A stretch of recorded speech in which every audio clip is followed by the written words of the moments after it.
Greetings everybody, it's Ville Valo from the band called Him, and at the moment you're logged on to popularity.com. First of all, for those who haven't yet given your music a chance, if you could tell them what song to listen to first, what song would it be and why? That's a tough one. What we try and do with that band is to balance between like the sadder aspects of Depeche Mode and the more rock and roll aspects of, let's say, Monster Magnet or Guns N' Roses or whatever. So it's extremely tough to find one song that would have both of those things.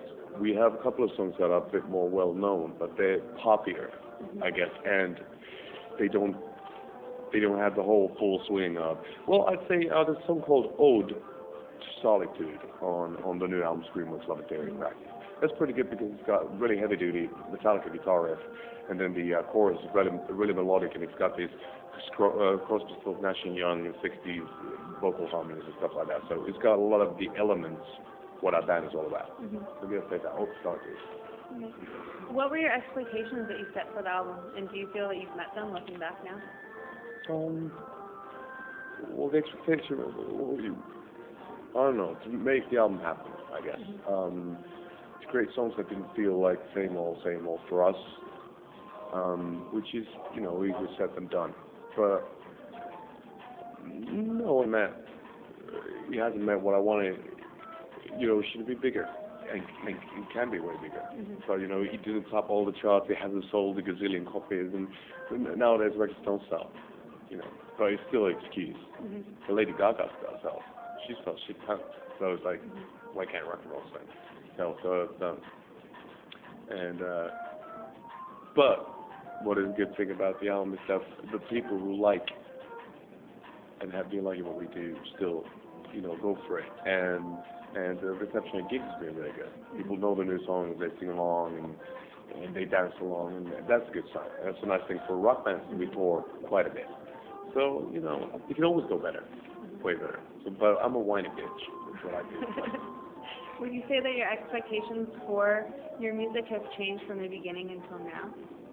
Oh, it's got no expectations. Basically, maybe there's two levels. Maybe there's the kind of artistic,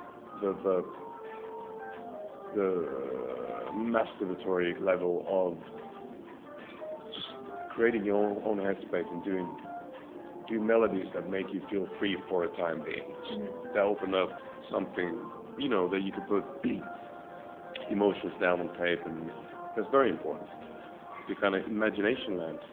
But then again, obviously, if you want to start being a rock band, you want to be the first band playing on the moon, and you want to be huge and play whatever, big gigs and shag with tons of birds. But it's like, those are very, very different things. I think if you're a plumber, you still want to be a popular plumber, and you want to do your plumbing really well, and you want to shag a tons of birds, depending obviously on your sexual orientation. But anyway, everybody wants to be successful in what they do. Yeah. Thanks.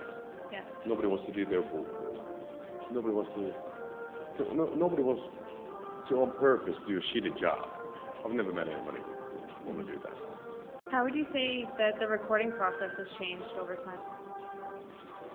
Recording process, well, it's always different with different producers. This time around we worked with an American fella called Matt Squire, and he's the first American producer we worked with. So it was different. And he's a younger guy. He was born the same year as I was, which makes him, well, not necessarily young, but 33, 34. So we grew up listening to a lot of similar music. So, communication between us was really, really easy going. And as opposed to before, we worked with people who were a bit older. Recording process, it's a room with some recording equipment. You just go there and hope that everything works. That's what the engineers and the producers are for, to see that, the canvas is being stretched and the painting is being framed and lit accordingly. What would you say was the most difficult about the process this time for you? Letting go. I still haven't been able to let go. It's the first album I've really, really spent. I've always spent a lot of time, and a lot of energy.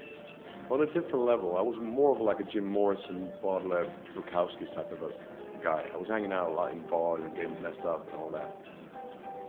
And then with this one, I wanted to approach this album with a really clear head and see how it changes the way I work.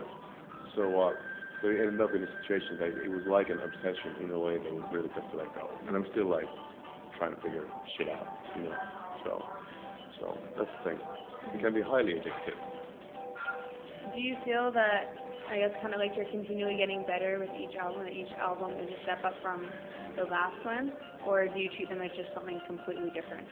You know, like a relationship, it was maybe another, but you know that when you get to know that one person, you get better at it. Mm-hmm. You know the need, you know how the system works, but yes, you do lose some of the vulnerable aspects and the you know the kind of the virginal state. It's just like people trying to compare it to sex. But anyway, I was trying my best. So but it does both. It gets better and it gets worse.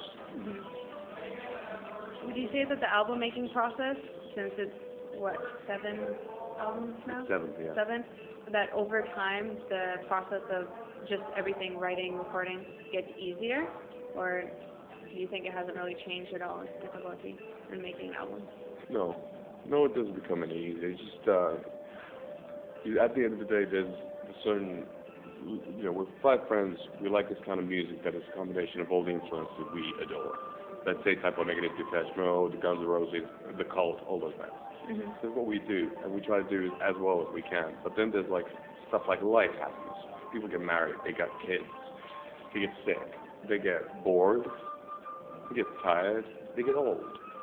So there's like life is happening here, and then the band's happening here too. It's pretty hard to have them hold hands. Mm-hmm. But so it doesn't get easier, but it still does go on.